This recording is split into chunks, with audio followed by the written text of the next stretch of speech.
Luxembourg का visa Pakistan से apply करने का तरीका क्या है? लेटेस्ट कंट्रीज में इसका नाम आता है, बट पाकिस्तान का रुझान वहाँ पे नहीं है। लग्जमबर्ग की एम्बेसी पाकिस्तान में नहीं है। अच्छा, अब सवाल ये कि अप्लाई कैसे होता है? आपको जेरी फेडेक्स की अपॉइंटमेंट लेनी पड़ती है। डॉक्यूमेंट्स मैं बता देता हूँ आपको। आपकी सैलरी अच्छी होनी चाहिए। अब एक बंदे की 30,000 सैलरी है, तो कहाँ वीजा मिलना है उसको? विजिट हो कोई भी कैटेगरी हो, उसका ऑनलाइन सबमिशन होती है। अब फिर उसे बेसिकली डिसाइड करना होता है कि आपको वीजा देना है या नहीं देना। अप्लाई करना है वर्क परमिट, इसके ऑनलाइन जॉब्स हैं, वो उसके थ्रू अप्लाई करें। इसमें भी 3 से 6 महीने बैंक स्टेटमेंट चलेंगे या ज्यादा होने चाहिए? लग्जमबर्ग की विजिट वीजा की स्टेटमेंट जो 3 से 6 मंथ तो बैंक में ट्रांजेक्शन होनी चाहिए। इससे एम्बेसी वीजा ऑफिसर को प्रूफ होगा यार ये बंदा सेटल्ड है बोल के अंदर, इसमें पैसा आ रहा है इस बंदे के पास, तब जाके वीजा के चांस होंगे आपके पास। प्रोफेशनल कंसल्टेंट का काम है वो डिफाइन करता है कि कैश की स्लिप कितनी होनी चाहिए और आपके पास ऑनलाइन कितनी आनी चाहिए, तब जाके आपके मैक्सिमम चांस बढ़ते हैं वीजे के लिए। लग्जमबर्ग का टूरिस्ट वीजा कितने दिनों में सर मिल जाता है? 45 डेज में आपको रिजल्ट मिल जाता है। फर्स्ट वालों को मैं रिकमेंड नहीं करूंगा। अगर एक क्लाइंट है वो जिद करता है कि मैंने लग्जमबर्ग ही जाना है, जो के पास किसी भी एक मुल्क का वीजा मिल गया था, आपको 29 कंट्रीज के एक्सेस है, तो मैं लग्जमबर्ग नहीं अप्लाई करूंगा उसको, मैं उसको स्पेन करा दूंगा,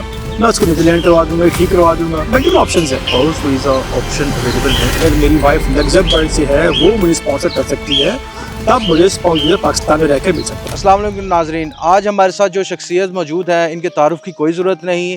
ये आप अगर गूगल पे भी सर्च करें तो टॉप कंसल्टेंट्स में इनका शुमार होता है और ये 4 डिफरेंट एम्बेसीज में एज अ वीज़ा ऑफिसर रह चुके हैं और इनका टोटल एक्सपीरियंस ऑफ वर्क जो है वो 23 साल का है। तो आइए हम मिलते हैं मिस्टर समीर चौधरी साहब से। अस्सलाम वालेकुम सर, कैसे हैं? ठीक है जी, शुक्र अल्हम्दुलिल्लाह, आप बताएं। बस अल्लाह का करम। अब हम आते हैं लग्जमबर्ग की तरफ, क्योंकि काफ़ी मार्केट एक हाइप बनी हुई है लग्जमबर्ग की। काफ़ी ज़्यादा लोग जो है वो लग्जमबर्ग का सुन के कमेंट्स की लाइन लगा देते हैं। ठीक है, कुछ लोगों को लग्जमबर्ग शायद मतलब गूगल पे देखें, यूट्यूब पे देखें तो उसका जीडीपी रेट और वो मतलब सैलरीज वो बहुत हाई, तो लोग ज़्यादा कुछ इंटरेस्टेड होते हैं लग्जमबर्ग की तरफ। और कुछ लोग जो है वो एक पोस्ट लगा के बस वो कमेंट लेते हैं या मतलब लोगों को गलत गाइड करते हैं, चीज़ें करते हैं। तो मैं लग्जमबर्ग के रिलेटेड कुछ क्वेश्चन निकाले हैं, तो वो मैं आपसे सवाल करता हूँ सर उनके बारे में।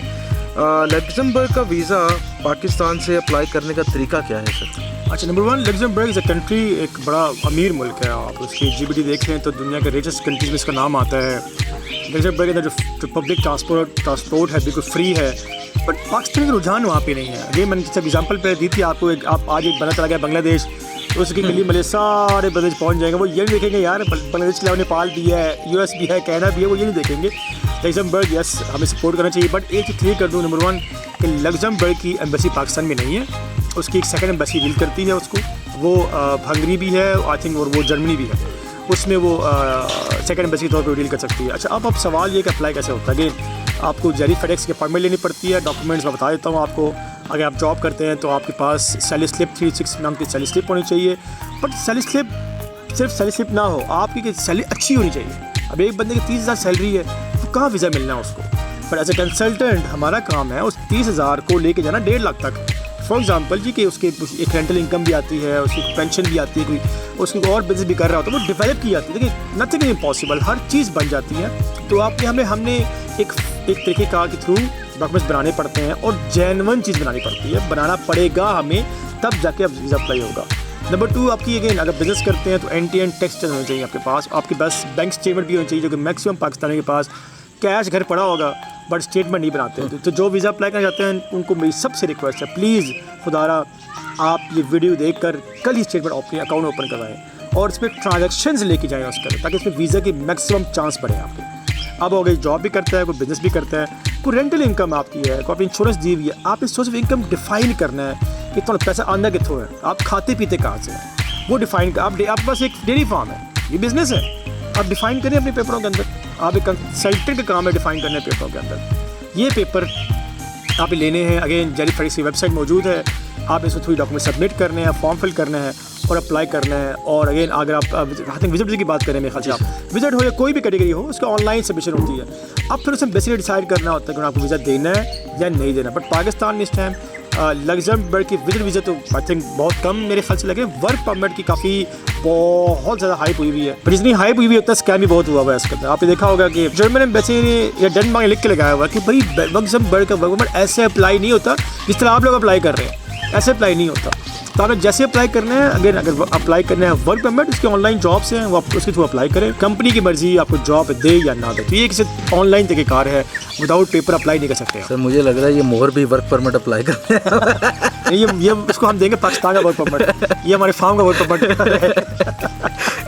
सर मुझे ये बताएं कि आपने बैंक स्टेटमेंट की बात की, तो इसमें भी 3 से 6 महीने बैंक स्टेटमेंट चलेंगे या ज़्यादा होने चाहिए? लग्जमबर्ग की विजिट वीज़ा की स्टेटमेंट जो 3 से 6 मंथ मैक्सिमम दे दें। टाइम ड्यूरेशन का इशू नहीं है, उसके अंदर आपके पास ना ट्रांजेक्शन होनी चाहिए। अगर आप बिज़नेस कर रहे हैं तो ये बिज़नेस का ये प्रूफ दें ना, पैसा कहाँ से आ रहा है, कैसे आ रहा है, कितना आ रहा है आपके पास। तो बैंक में ट्रांजेक्शन होनी चाहिए, इससे एम्बेसी वीज़ा ऑफिसर को प्रूफ होगा यार ये बंदा सेटल्ड है मुल्क के अंदर, इस वक्त पैसा आ रहा है इस बंदे के पास, तब जाके वीज़ा के चांस होंगे आपके पास।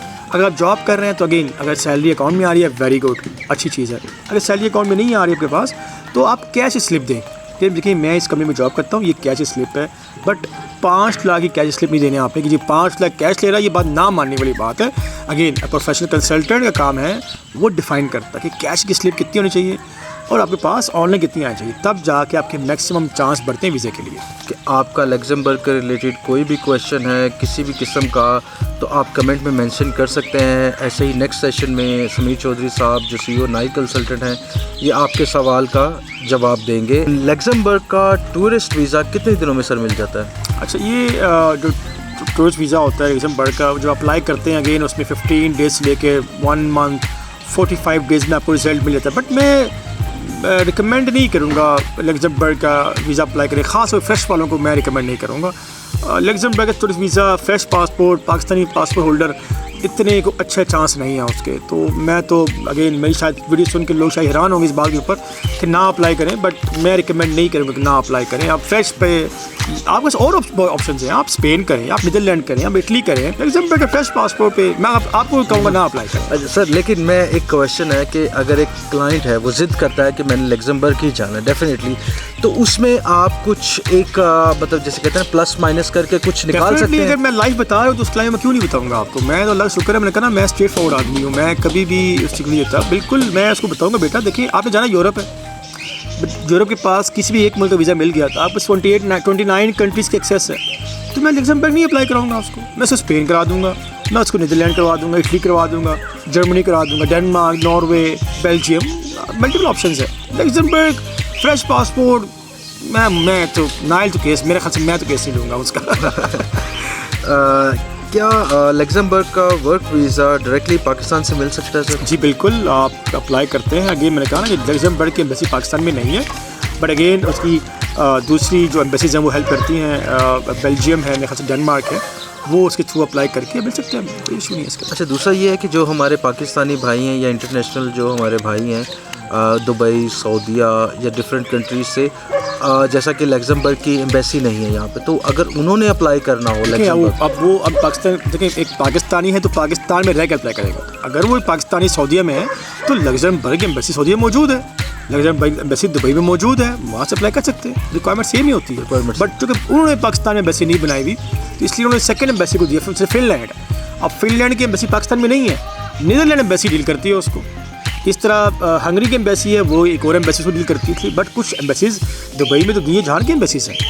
बट आपके पास अगर पाकिस्तानी है वो दुबई जाकर अप्लाई करे लग्जमबर्ग के लिए मुश्किल है। एक नंबर 1 उसके पास दुबई का या सऊदी का रेजिडेंस परमिट होना चाहिए उसके पास, वो यहाँ से विजिट पे जाकर अप्लाई नहीं कर सकता, वो अपने मुल्क से अप्लाई करे, अपने मुल्क से। अगर वो वहाँ रेजिडेंस परमिट पे है, वर्क परमिट पे है, तो फिर वो अप्लाई कर सकता है किसी और मुल्क के लिए, बट स्पेसिफिक इस काम के लिए वो नहीं अप्लाई कर सकता। क्या लग्जमबर्ग फैमिली वीज़ा या स्पाउस वीज़ा ऑप्शन अवेलेबल हैं? बिल्कुल बिल्कुल। अगर आपके पास अगर स्पाउस वीज़ा एक्सप्लेन कर दूँ, स्पाउस वीज़ा उनको मिलता है कि अगर मेरी वाइफ लग्जमबर्ग से है वो मुझे स्पॉन्सर कर सकती है, तब मुझे स्पाउस वीज़ा पाकिस्तान में रह कर मिल सकता है, उसको कहते हैं D कैटेगरी।